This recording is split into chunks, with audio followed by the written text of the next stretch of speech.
Como punto final un poco de todo el trabajo que venimos haciendo con la exposición Nuevos Imaginarios, que como sabes ha tenido la exposición, ha contado también con encuentros con los y las artistas de la exposición en las jornadas, en el día posterior a la inauguración de la exposición, y que a lo largo de estos 2 meses hemos podido ver obras de todas ellas. Todos los miércoles de estos 2 meses por las tardes, centrados principalmente en obras más bien iniciales de sus carreras, buscando esos momentos iniciales de búsqueda de lenguajes, de inquietudes, y hemos podido ver a lo largo de estos 2 meses el trabajo de todas ellas. Y como colofón teníamos las jornadas de hoy, que agradecemos a todas las participantes que nos han ayudado a reflexionar mejor o de una forma más amplia sobre algunas de las temáticas que atraviesan la exposición, las piezas de los artistas. Y para cerrar, pues teníamos esta pequeña reflexión conjunta que hemos pedido a las participantes que podamos hacer juntos, y casi como pregunta inicial que os plantearíamos, tanto Nicolás como yo, de inicio sería un poco que nos dijerais, bueno, casi obligadamente, ¿qué consideráis que puede ser para vosotros? Nosotros hemos intentado hacer un trabajo sobre estos nuevos imaginarios en el encuentro entre el cine y el museo. Imaginarios que, como hemos podido apreciar en las obras, en la exposición, transitan los espacios de la mitología, transitan los espacios de la violencia, transitan en los espacios de la mirada, en el caso de las piezas de Albert Serra, y a dónde nos podrían conducir, qué serían hoy en día estos nuevos imaginarios. O sea, qué nuevos imaginarios puede plantear todavía el cine, o plantea el cine, en su encuentro con los espacios artísticos, ¿no? ¿Qué lugares puede afrontar o qué lugares le queda por afrontar? Que sería tal vez otra forma de plantearlo. ¿Empiezo yo? Por ejemplo, como quieras. Pues interesante lo que comentas, ¿no? Nuevas maneras, nuevas formas, nuevos lenguajes, nuevos caminos que abrir más allá del museo. Probablemente no todo el arte contemporáneo se da en el museo, sino probablemente parte de lo más interesante del arte contemporáneo se puede plantear fuera del museo, fuera de los muros del museo. Se me ocurren las nuevas, un poco en la línea de que ayer comentaba, live cinema, lo que son los lenguajes de cine en directo. Hoy que, después de la magnífica charla que con Samaniego, comentabas esa posición de cómo el cine cierra, ¿no?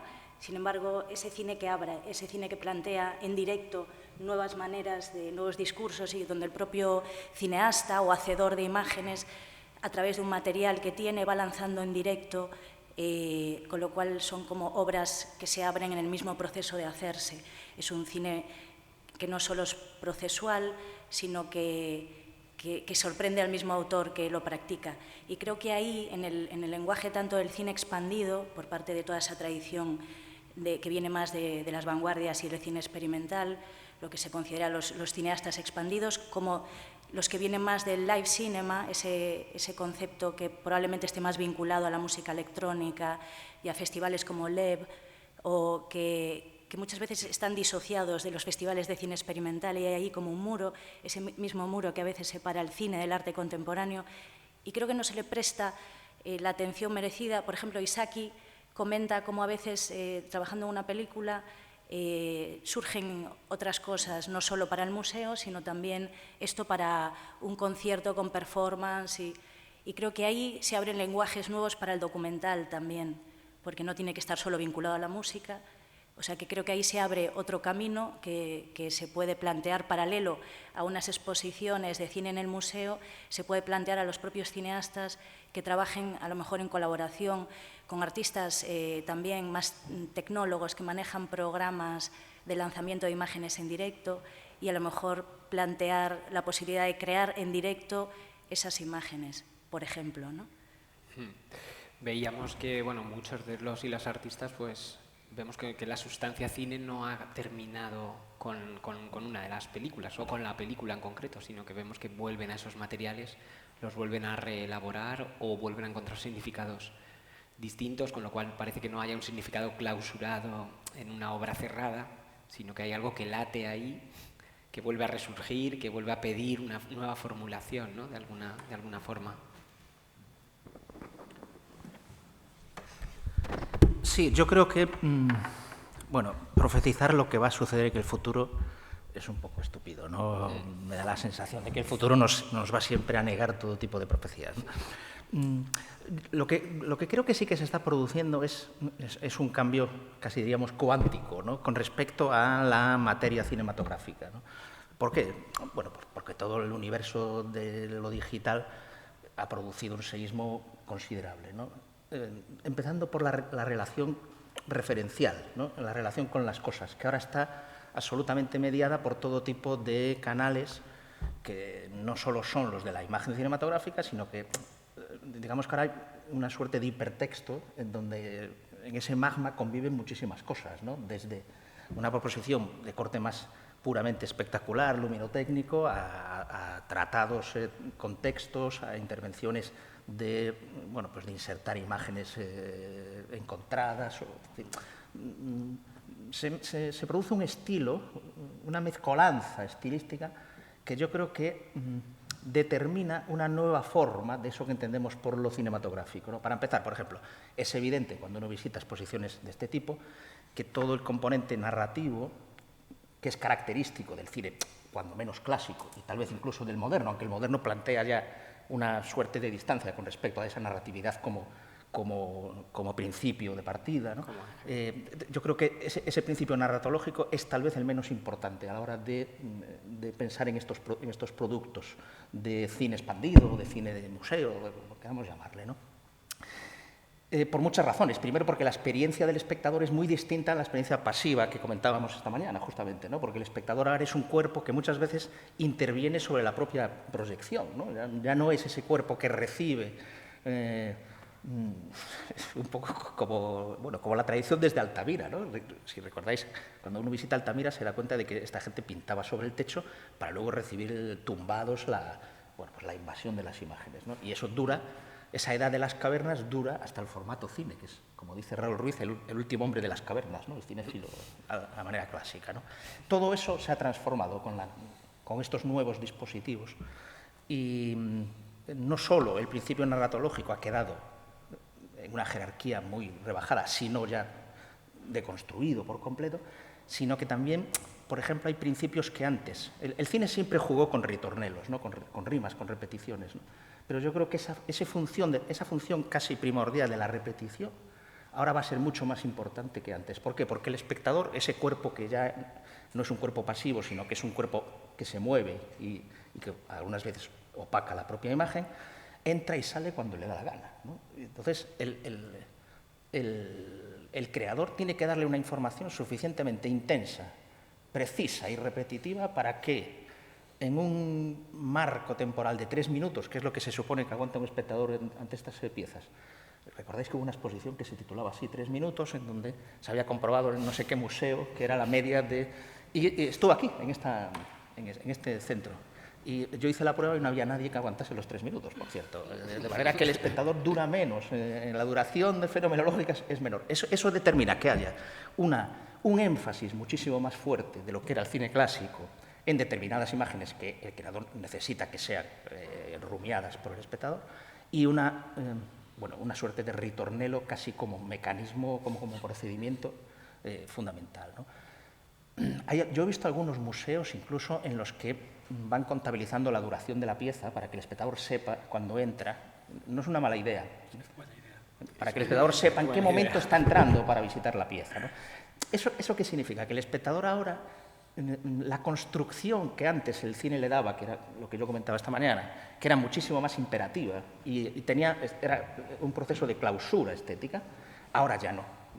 Entonces, eso por un lado es salvajemente positivo, porque permite precisamente que introduzcamos muchísimas más cosas que el formato cine clásico no permitía, porque había un formalismo evidente, y nunca se había explicitado, pero era evidente, ¿no?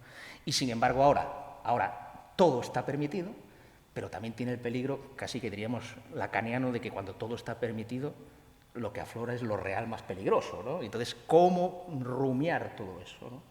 Ese es un problema que va a tener no solo el creador, sino también el espectador de este tipo de procesos. Pero bueno, no quiero capitalizar más. Sí, no, pero bueno, retomando lo del ritornello, y quería preguntarte, Jaime, también una cosa muy concreta, que es el hecho de que muchos de los espacios artísticos estén dando posibilidad a ese ritornello de temáticas, incluso de artistas u obras que nacieron en muchos casos tal vez en el contexto o producidos por televisiones, por ejemplo, y que ahora han adquirido este aura de obras, pues pienso en Vytomsky, en Arun Farocki, en Chris Marker, o sea, que han producido en unos lugares tan concretos y cuyos espacios se han visto o arrinconados o acogidos de un extremo al otro, de positividad o negatividad, en los espacios museísticos, ¿no? O a veces en las filmotecas también.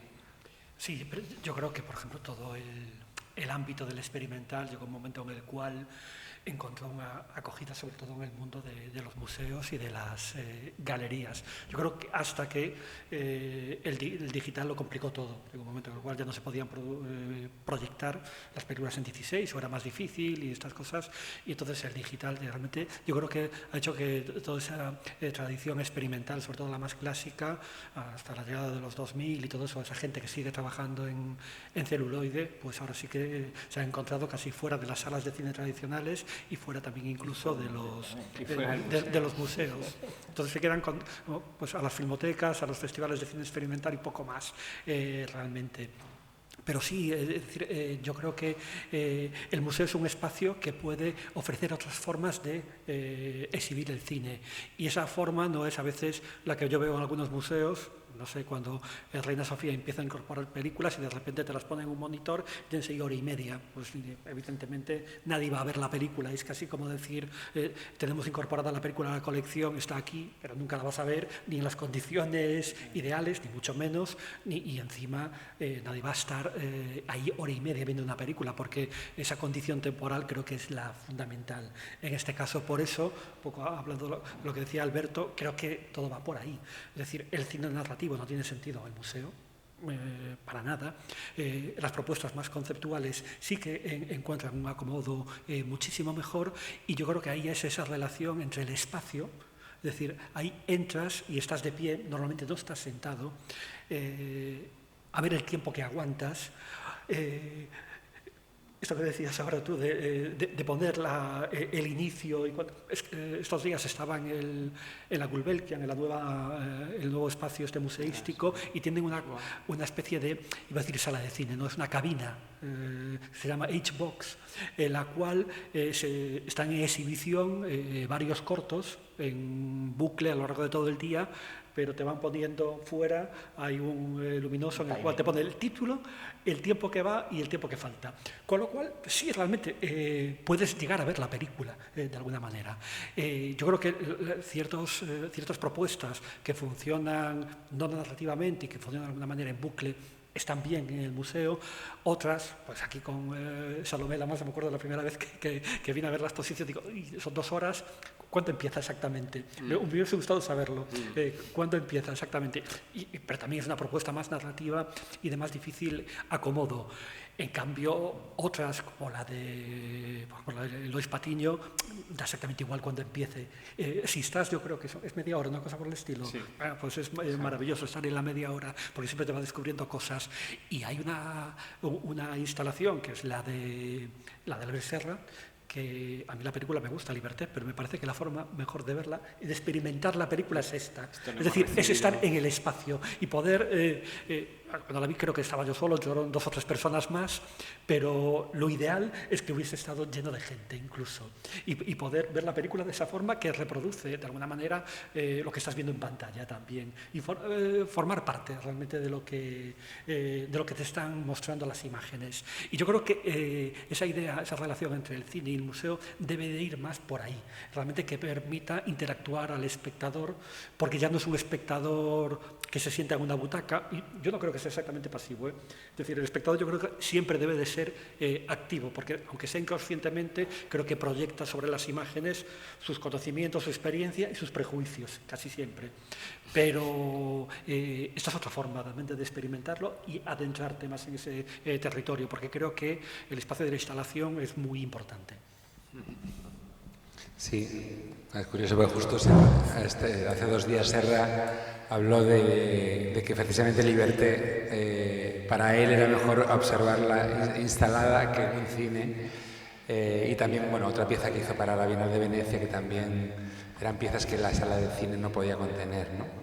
Y un poco quizás lanzándote a ti, Marta, que has tenido que programar también mucho cine en diferentes contextos.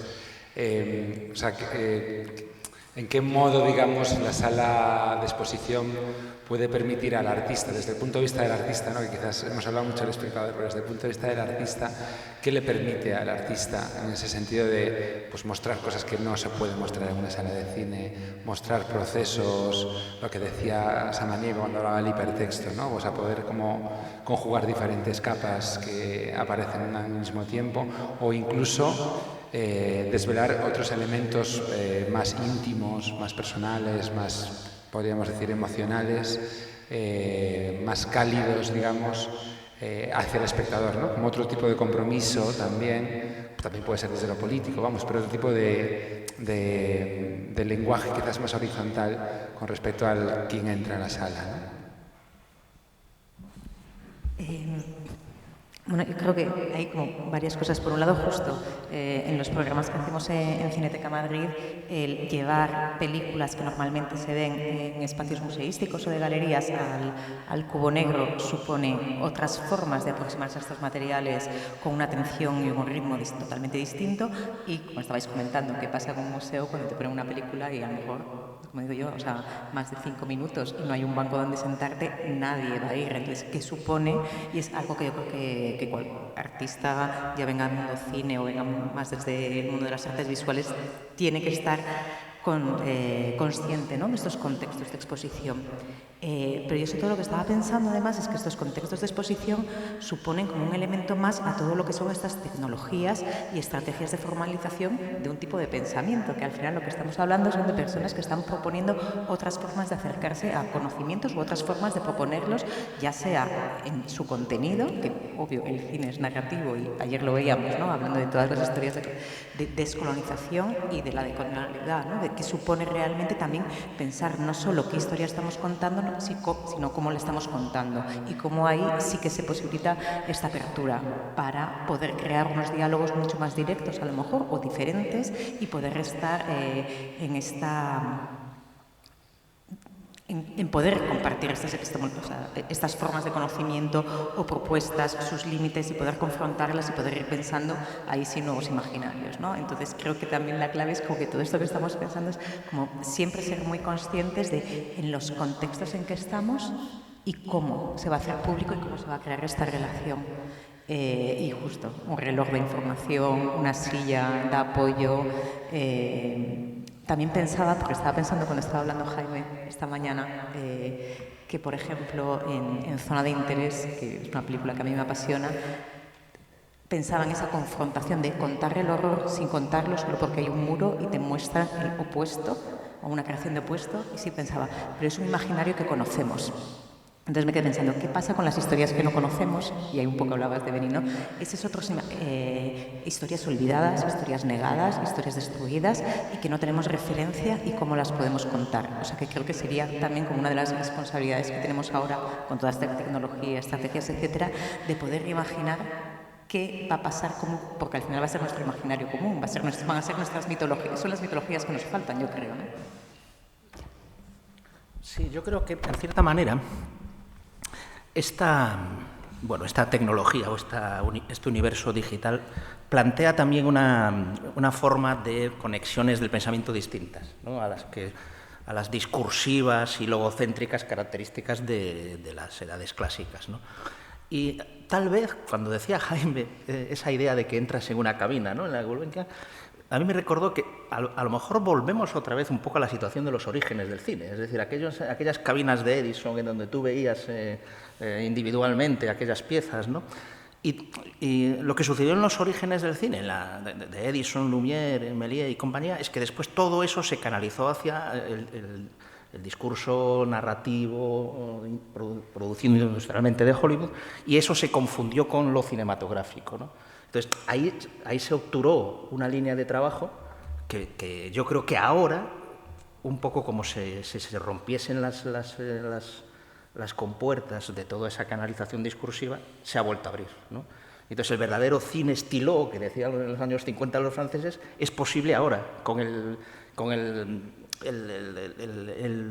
aparataje del que disponemos justamente ahora, mucho más inmediato, muchísimo más bulímico, muchísimo más hipertextual. Es decir, es un poco lo que ya Godard explicaba en las histoires de cinema, es decir, la diferencia entre montar a la manera de cinematográfica y montar con una moviola, ¿no? La moviola piensa las imágenes de una manera distinta a cómo se cortan las imágenes y se montan las imágenes en el formato de producción cinematográfica narrativa industrial, ¿no? Ahí ¿cómo es la expresión el modo institucional narrativo? ¿Cómo MRI. El MRI, ¿no? El MRI, ¿no? Representación institucional. Exactamente. Bueno, yo creo que ahora se ha abierto esa nueva posibilidad y es como si volviésemos a estar en 1892 o 93, es decir, tenemos otra vez todo el campo abierto, ¿no? Eso, como digo, es salvajemente libre, pero va a determinar muchísimas cosas que ni siquiera imaginamos que necesariamente se van a producir. Es decir, esto que estamos viendo ahora todavía es excesivamente dependiente, quizás, del MRI, ¿no? Y las formas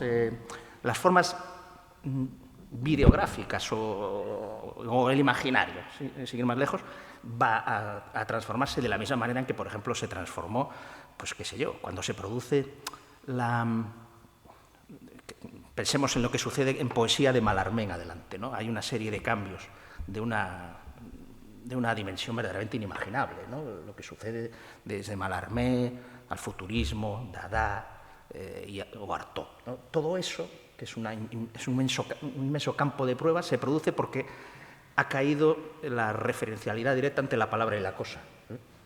Y yo creo que estamos en un terreno semejante ahora mismo, ¿no? En un tiempo en el que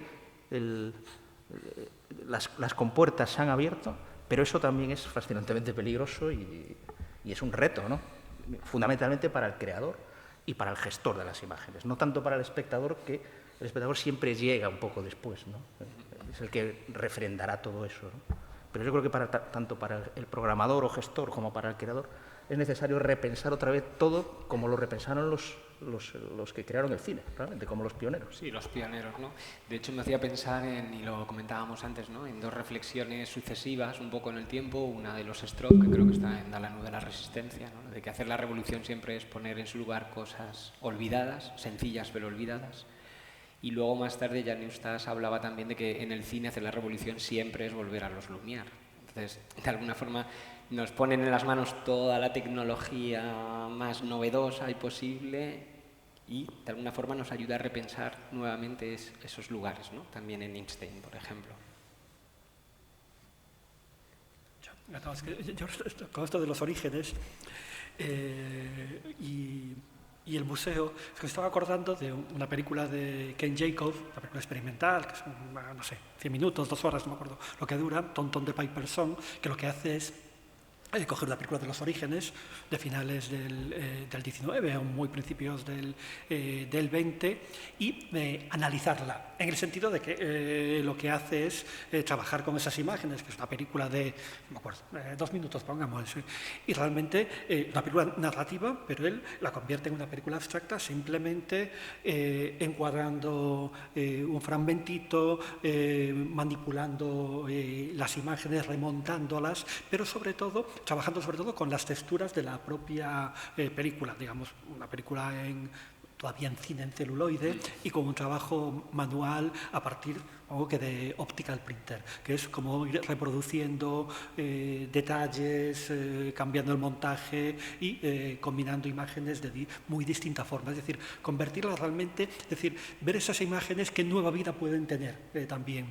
Y que después me enteré de que el Ken Jacobs de alguna manera hacía eso ya cuando daba clase en una universidad americana, en Binghamton, en la cual él manejaba un proyector de 16 que permitía parar la imagen y quedarse la imagen fija y estaba jugando siempre con el análisis de las imágenes a partir de esa proyección en la cual una película de hora y media podía tirarse con ella 4 horas, simplemente porque hacía casi el mismo proceso que hacía en su propio cine.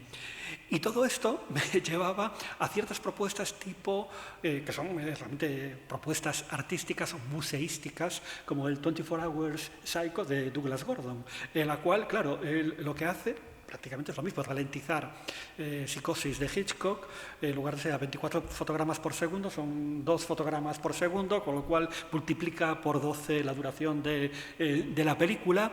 Y realmente es una propuesta más conceptual que otra cosa, es decir, nadie está 24 horas viéndola, los horarios de los museos son los que son, con lo cual ver las 24 horas es totalmente imposible. Yo creo que todos los museos van a empezar en el mismo lugar. Me acuerdo de verlo en España, creo que fue la Fundación Tapies en Barcelona, y estuve allí pues esos 5 minutos. Después decidí, bueno, en casa voy a hacer esa operación. Me pongo en el DVD Psicosis y la ralentizo a máximo. Un poco para ver esa, es decir, porque a lo mejor no era exactamente eso, multiplicar por 12 la duración, pero era jugar un poco con esa idea.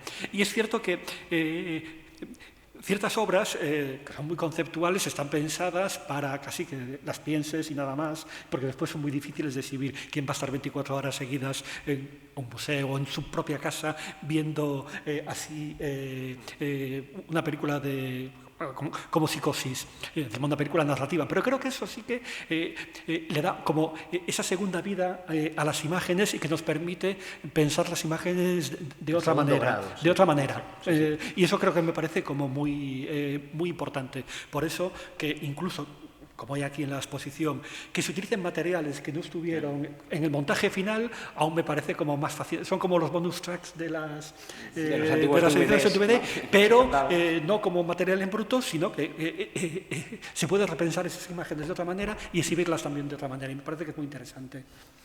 Sí, yo creo que esa idea... Un segundo nada más. Esa idea de que la imagen está en segundo grado es muy clara, ¿no?, con respecto a estos nuevos formatos, ¿no? Eso ya era el cine moderno con respecto al llamado cine clásico, ¿no? El cine moderno introduce esa especie de autorreflexividad ya dentro del cine, pero ahora ha explotado, ¿no? Entonces, otra vez una idea que me remite a los orígenes. Ahora también vemos, un poco a la manera de Ken Jacobs, no solo las imágenes, sino la forma en que se proyectan esas imágenes, la forma en que se analizan las imágenes e incluso la propia maquinaria que rodea y que permite las imágenes. Y en la época de Méliès y de los Lumière, el público también veía las máquinas, es decir, iban a ver las películas y la máquina, y quedaban muchas veces más fascinados por el aparato en sí que por la proyección, ¿no? De hecho, yo tengo una teoría y es que me da la sensación de que la rueda de Duchamp no es nada más que el recuerdo del niño Duchamp cuando iba a esas sesiones, que quedaba fascinado con el funcionamiento de las movidas, ¿no? Y ahí está la famosa ruedita, ¿no? Perdón. Sí. Bueno, interesante lo que comentas del dispositivo, hacerlo evidente. Como artista, cuando he trabajado pensando el cine en el museo, claro que cuento con esa idea de, bueno, aquí voy a poder hacer, no cuento con una limitación de tiempo. Yo sí que tengo una película de 8 horas, que es una observación de la ventana paisajística, meditativa, a través de la ventana, como invitando al espectador a un balcón, cuando yo vivía en Bayona, y entonces era el espectador... Cuentas con que va a poder entrar en cualquier momento, el tiempo que esté, 5 minutos, 10, cómodamente sentado.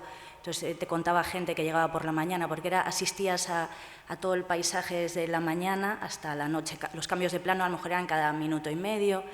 Y al mismo tiempo en el sonido invitaba al espectador también a que se desarrollaba a lo largo de 3 años conversaciones con mi hija en el aprendizaje de ella del lenguaje de 0 hasta los 3 años. De manera que entrabas por la mañana y a lo mejor asistías al amanecer con la niña empezando a esbozar sus primeros ruidos guturales. Si ibas al mediodía, la luz estaba distinta y tenías a la niña ya y en una relación con la madre, entonces como si estuvieras en el espacio íntimo que aparecía fuera de campo a través del sonido.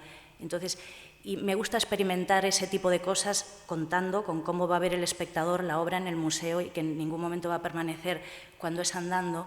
La obra que enseñaba ayer de Hideo Yakuza, que se vio aquí en su versión cinematográfica, en su versión expositiva, tenía la posibilidad de verse como espectador de museo andando, que no iba a permanecer más de 2 minutos, que además era con 2 pantallas, una sobre el suelo.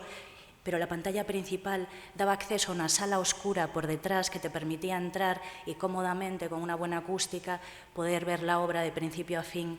Entonces, bueno, como artista, claro que cuento con eso. Sí que volvemos, y ya como reflexión final, sí creo que volvemos a los orígenes del cine, a esa explosión de posibilidades cuando todos los aparatos del precine y cuando la pantalla no se había estipulado que discurriera por donde discurrió, cosa que las propias vanguardias han ido siempre cuestionando.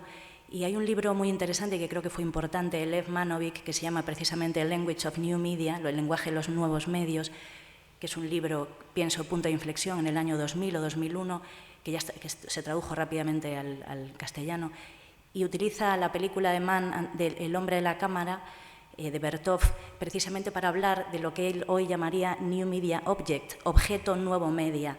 Y ahí ya entramos con el cine, bueno, como esta película es una película, según él, de cine digital, a la luz de un nuevo análisis teórico, cómo esa película se puede revisar como una suerte de fragmentos, como si fuera cine digital fragmentario, cine de archivo, que pueda tomar distintas formas, y de alguna forma conceptos como cine de archivo, en ese cine posmoderno, ¿no? El postcine, ese cine fragmentario, cine sobre el volumen, con nuevos programas que te permiten proyectar sobre el volumen, no solo para hacer pirotecnia, a lo mejor en un live cinema, sino para proyectar sobre obras con volumen y hacer obras íntimas que le permitan al artista trabajar con proyección sobre el volumen, para lo que tiene que haber unos medios en el propio museo y una pedagogía de cómo se debe exponer el arte también, que eso es otra dificultad con la que se encuentra el artista a la hora de poder hacer efectiva su idea en un espacio museístico que no siempre tiene los medios para acompañarlo en el proceso, ¿no? La pedagogía, desde luego, es una rama importante. Quería, recordar que estáis, por supuesto, invitados e invitadas a participar o a hacer las preguntas que consideréis sobre cualquiera de los temas que surjan. Nico, ibas a... Que efectivamente, que no tenemos tampoco muchísimo tiempo, o sea que, y es verdad que no ha habido preguntas después de las intervenciones, o sea que si tenéis alguna, estaba seguro yo.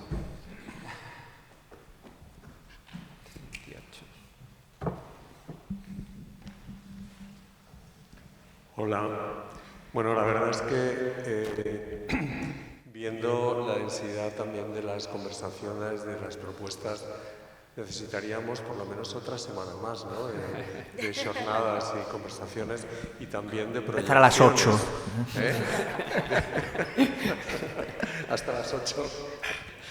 Bueno, yo quería compartir con vosotros yéndome a la sesión de ayer, en la que tanto, Gisela empezó su intervención con unas imágenes de inteligencia artificial y Marta también empezó con un poco más atrás, en el 58, con una cierta idea de hipermodernidad tecnológica de la exposición de Bruselas del 58. Y curiosamente, estos últimos días estaba leyendo los diarios de Emilio Renzi, de Ricardo Piglia, y hay justamente una reflexión escrita en el 67 que va un poco en ese mismo sentido y habla, digamos, de cómo esa posibilidad de incluir el pop dentro de la tradición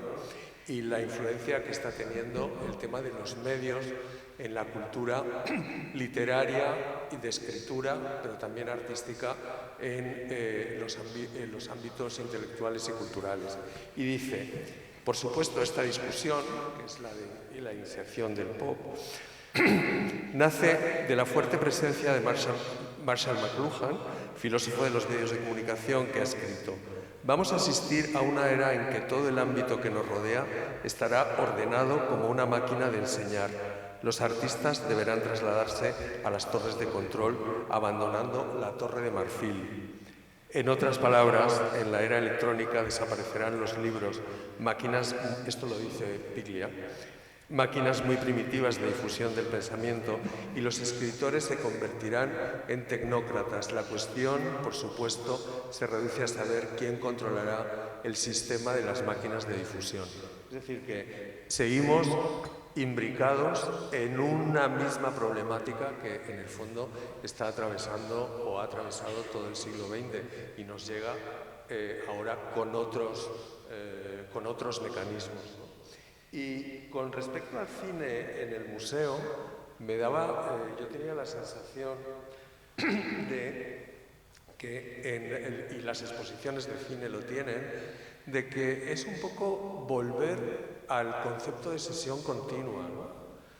Donde ibas al cine y entrabas, veías la película y luego volvías a ver el principio, ¿no? Y hay una facilidad, es mucho más, entre comillas, cómodo, la idea de ir en un itinerario y no permanecer siempre sentado en la silla y tener a disposición otras pantallas que están en el mismo lugar. Recuerdo, por ejemplo, exposiciones, no sé, en la Virreina, la de Marguerite Duras, o, por ejemplo, la exposición de Chantal Akerman que tú comentabas en el IBAM ayer, que era un proyecto hecho específico, o sea, cómo adaptar películas al sistema museo, ¿no? Que el sistema museo no es nada más que un contenedor, porque es totalmente lábil. Es decir, tanto artistas, comisarios como los gestores del museo son capaces de transformar un espacio que no es nada, es cuadrado, tiene paredes blancas, en otro espacio como el de Albert Serra, que es todo negro y que reproduce, por otro lado, la situación en el espectador del voyerismo que está viendo, ¿no? Y eso es ese grupo de voyeurs que se reúnen en bosques, en lugares, ha sido también otra actividad de la visión y de la mirada prohibida, porque muchas de este voyerismo estaba restringido focalizado a ámbitos homosexuales, en bares, en espacios, digamos, como abandonados, en naves, etc., ¿no? Y por acabar, yo creo que cuando Gisela decía ahora que hay un arte que se realiza fuera del museo, claro, y sobre todo en los espectáculos. El cine también ha pasado a ser un elemento primordial, la proyección en la ópera, ¿no? En los montajes de ópera. Y recuerdo pues, determinados montajes brutales como los de William Kentridge, la Lulú de Alban Berg o la Nariz de Sostakovich, con toda una serie de proyecciones hechas ex professo, que son propiamente cinematográficas al final, ¿no? La condena de Fausto de Berlioz en el Festival de Salzburgo de hace ya años, con una puesta en escena de Plensa y La Fura des Baus, donde hay toda una serie de huracán de proyecciones que absorbe y que sigue a la música de una manera absolutamente hipnótica, ¿no? En ese sentido, yo creo que hay ahí como tú decías, Alberto, una apertura de las compuertas y hay una experimentación que mezcla los lenguajes y mezcla también los dispositivos. Los dispositivos ya no son únicos, sino que son flexibles. Por ejemplo, la instalación que tiene Susana de Sousa Díaz es dar la vuelta a la pantalla, o sea, todos los mecanismos de esa instalación es romper el dispositivo cine, el dispositivo instalación, etc. Yo creo que ahí es donde está una de las claves. Por eso es tan importante esta muestra que ofrece una pluralidad de efectos y de posibilidades. Yo quería comentar, por ahí se abren caminos, la danza. Tenemos aquí a Javi Martín, por ejemplo, y cómo lo que él ha ido explorando entre lo que es el cuerpo, el baile y la integración de la imagen audiovisual, también con una reflexión filosófica detrás. Para el proyecto de Cinema Percorridos en Playdoc, uno de los años lo titulé Coreocinemas y también fue plantear a coreógrafas que trabajaran con cineastas y fue muy bonito porque algunas de las mujeres y artistas hombres también que vinieron a trabajar a ese proyecto venían de la escena precisamente del teatro o de Laura Iturralde, y también se les planteaba de repente hacer un proyecto más pequeño, más íntimo, más artístico, donde no tuvieran que pensarlo en grande, ¿no? Como para un gran público. Y ha sido muy bonito ver cómo iban desarrollando desde la danza, la performance. Esos también son nuevos imaginarios, ¿no? Y cómo el cine se proyecta sobre el volumen en espacios pequeños y bueno, y cómo interactúa con el cuerpo. Creo que por ahí se abren posibilidades también. Sí, yo me sumaría a la reflexión de la tecnología. Creo que estamos en un momento que justo estamos como redescubriendo como esa revolución de volver a encontrarnos con nuevas posibilidades y creo que lo que hay que aprender, y creo que en esta exposición es un buen ejemplo, es la idea de cómo usar esta espectacularidad. O sea, realmente la tecnología es capaz de producir una fascinación que el problema es qué hacemos con esta espectacularidad, ¿no? O sea, en Madrid, por ejemplo, estamos viendo como un vaciado de espacios experimentales que teníamos antes, que estaban abiertos a los creadores, a empresas haciendo producciones inmersivas a unos precios altísimos y que se hacen en el espacio público, en el espacio que estaba destinado antes de la institución. Entonces, para mí justo es pensando, o sea, claro, ¿quién define el mensaje? ¿Quién tiene los medios de producción y distribución? O sea, es McLuhan, pero también es Flusser, que era muchísimo más optimista en cierto modo y que era como, es que claro, hay que tener muy claro qué es lo que queremos decir y cómo decirlo para poder hackearlo de alguna manera, ¿no? Entonces, bueno, sí, quizás desde el museo, no lo sé hasta dónde podemos o no podemos, porque también es más complejo que simplemente decir, no tenemos este espacio a disposición, lo sabemos todos, ¿no? Pero los que trabajamos en instituciones, como todas las otras capas que hay que te permiten o no te permiten llegar a hacer o disponer. Por eso, claro, la idea de estar siempre como pendiente de esa idea de saltarse las estructuras del conocimiento y del hacer están fundamentales y creo que se comparten en el cine y se comparten en muchas otras áreas, vamos, que no.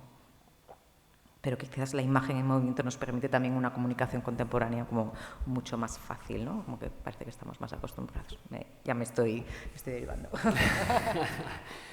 No, sí, porque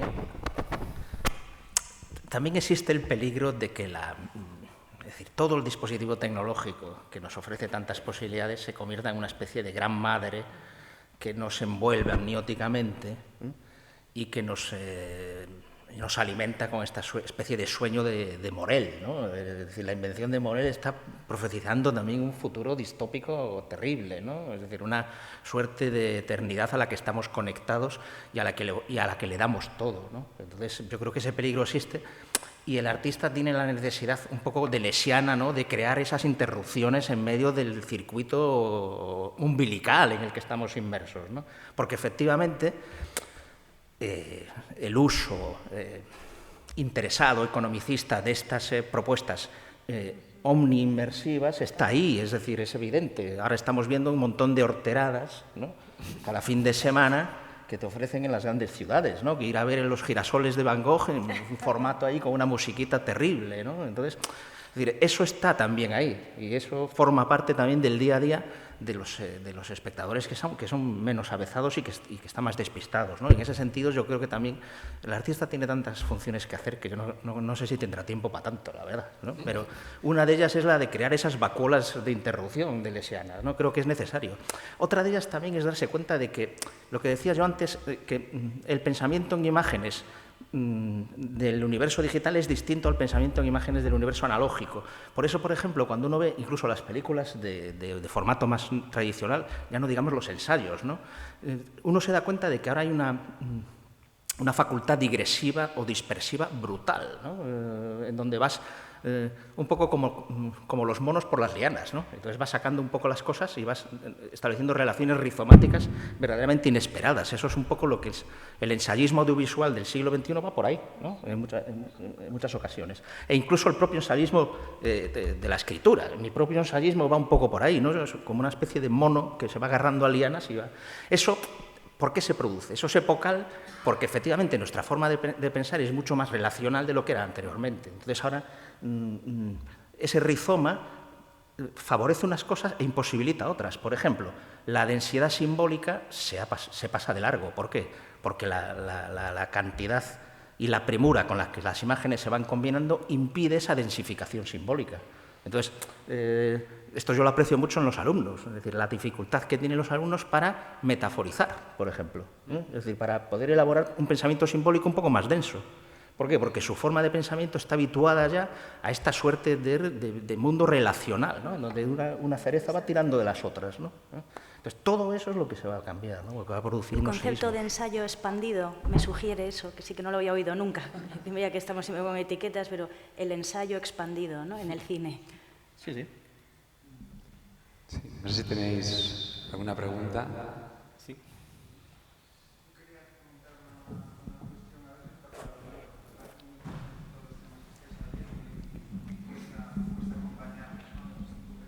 Y pretendo no serlo además, pero me interesa, se me ocurre que si aceptamos la idea de que muchas de nuestras tecnologías son como una especie de esterilización de capacidades que no son consustanciales, ¿no? Animales, como un ejercicio de la conciencia, de asumir a su través, ¿no? Nuevos modos de vida, relaciones y demás, y en atención a algunas cosas que comentaba Marta del encuentro que nuestra cultura a día de hoy pareciera que deja espacio a unas otras epistemologías. Me da rabia no haber estado por aquí ayer. Quizá esta nueva histéresis formal del cine, esto me lo he apuntado, ¿no? En que cada vuelta implica un nuevo aprendizaje, hasta qué punto no nos conecta con una performatividad en que las imágenes, la performatividad propia de las imágenes, pienso ahora con Andrea Soto Calderón en mente, adquiere otras asociaciones, ¿no? En el sentido de que nos recordamos a nosotros mismos que quizá estamos viviendo con demasiada densificación uno de los vínculos de la imagen con la organización visual, ¿no? El oculocentrismo. Y que quizá esta nueva histéresis formal, ¿no? Que se asume a través de todo este desparramiento de los medios en que la imagen visual se nos presenta, no hay quizá un recordatorio, que me cuesta decir que es de origen, en el que otras asociaciones con otros arcos de lo sensible de la imagen se están produciendo. Nada más ni nada menos, ¿no? Y el acontecimiento eso que produce el encontrarnos con lo abierto y que una nueva sensibilidad se dé, eso, recordándonos que con la imagen es que no es solo lo visual.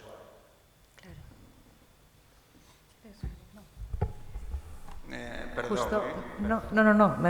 Es que justo estaba pensando en esta exposición y también en lo que estamos haciendo ahora en Conde Duque, ¿no? Que era como una idea de quitar la hegemonía a lo visual para poder abrirse a otros tipos de percepción, a dar más, prestar más atención al tacto, al oído, a otras formas de sensación que justo también desde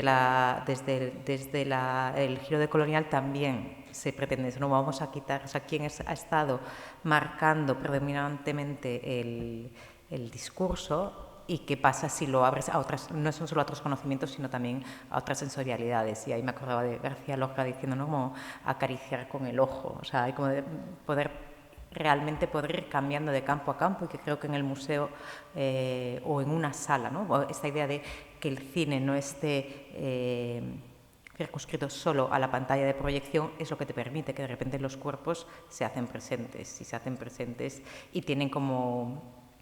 Aquí hay un problema, ¿no? Y eso lo decíamos ayer, pero se ha quedado grabado. En la diferencia entre agencia y participación, ¿no? Que realmente era como esta idea de que es inmersivo, estás participando, entonces estás presente y estás siendo activo, pero no, realmente a lo mejor lo que te están es guiando y acentuando una forma de hacer cosas, o sí, acentuando, no, perdón, proponiéndote de una forma coercitiva, marcándote cómo vas a moverte o cómo vas a actuar o cómo vas a recibir, dándote una imagen de falsa libertad, que creo que tiene que ver mucho también con de los nuevos medios y de cómo los estamos viviendo.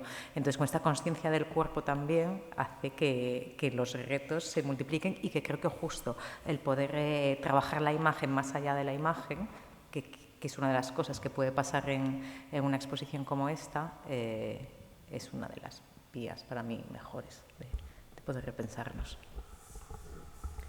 Vamos a ir pensando en clausurar porque estamos en la hora de cerrar. No sé si queda alguna duda de todas las intervenciones que hemos tenido.